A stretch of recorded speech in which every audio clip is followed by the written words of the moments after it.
غزہ اور فلسطین کے حالات سے کون واقف نہیں ہے؟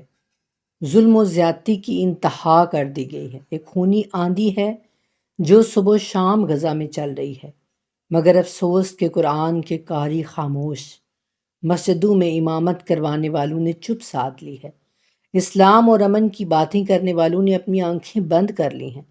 ایسے میں ایک 22 سالہ غیر مسلم لڑکی غزہ کے مسلمانوں کی بے بسی کو دیکھ کر چپ نہ رہ سکی اور وہ اپنے 12 ساتھیوں سمیت ایک بحری جہاز میں ضرورت کا سامان غزہ کے مظلوموں کے لیے لے کر اٹلی سے چلی۔ اس جہاز میں فرانس، جرمنی، ترکی، برازیل اور سویڈن کے انسانیت کے حقوق پر بات کرنے والے ورکرز شامل تھے۔ کہا جا رہا ہے کہ 8 دن پہلے یہ کشتی چلی تھی، لیکن کل رات کو اس کشتی پر حملہ کیا گیا اور اسرائیلی فوجیوں نے تمام سامان جو ہے وہ اپنے قبضے میں کر لیا ہے۔ ان لوگوں کو بھی قید کر لیا گیا ہے اور نہ جانے ان لوگوں کو کسی نامعلوم جگہ پر وہ لے کر چلے گئے۔ مگر افسوس کہ اب بھی پوری دنیا خاموش ہے۔ تمام مسلم ممالک خاموش تماشائی بڑے ہوئے ہیں۔ ہم سب مزے سے اپنے گھروں میں سکون سے بیٹھے ہوئے ہیں، اور سب سے افسوسناک لمحہ تو یہ ہے کہ مسلم ممالک میں غزہ پہ بات کرنے والوں کو قید کر لیا جاتا ہے۔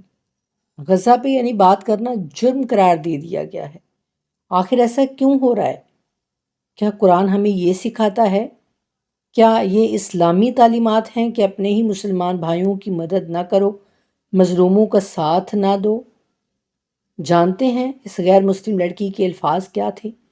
کہ اگر ہم کوشش کرنا چھوڑ دیں گے تو ہم انسانیت کو کھو دیں گے۔ وہ انسانیت کو لے کر آگے بڑھ رہے ہیں۔